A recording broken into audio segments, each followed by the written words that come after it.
მუშაობს არა ერთ გზის მიმართულებით აწარმოებს ბიზნესი, საკმაოდ დიდი ჰოლდინგის დამფუძნებელი და ხელმძღვანელია და მისი სამუშაო პროფილი შემოიფარგლება როგორც თქვით სხვადასხვა მიმართულებით, თუ სამშენებლო, თუ ტურიზმი, თუ განათლების სფერო და ასე შემდეგ და მე მიხარია რომ ისინი ჩვენი ორგანიზაციის წევრები არიან და კიდევ ერთხელ მინდა მათ მადლობა მოუხადო მობრძანებისთვის დღეს და ალბათ თვითონ მოგვიყვებიან თავიანთი წარმატებული ისტორიების შესახებ.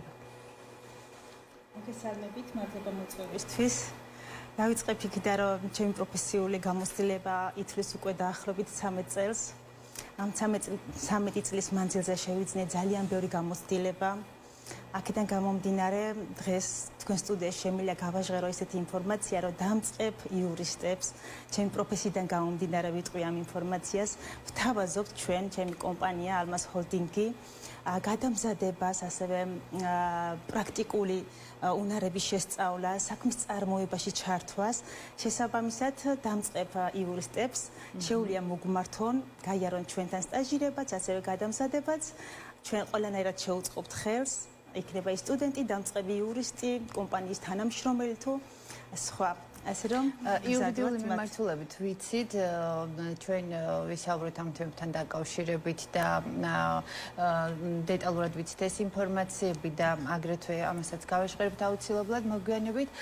იქნებ გითხრათ, თქვენი საამშენებლო საქმიანობასთან დაკავშირებით, მე მგონი გრძელდება ისტორიები, რომ ქალბატონები ისეთ მიმართულებას ირჩევენ, რომ უფრო მეტწილად ფიქრობ მეთქი, რომ მამაკაცების საქმე მეთქი, ანუ რამდენად რთულია დღეს ინვესტორს დაიხმა, რომ უცხო ქვეყნის მოქალაქეს თუ სამშენებლო საქმიანობის დაკვეთის შესრულებაში, თუ ბინადრობის, თუ როგორც მე ვიცი, მაქსიმალურად იღებთ მომსახურებას თავზე, მოუგვაროთ პასუხისმგებლობას, მოუგვაროთ სხვადასხვა მიმართულებით, ესა თუ ის დაკვეთა, ხო, უცხოელ პარტნიორებს.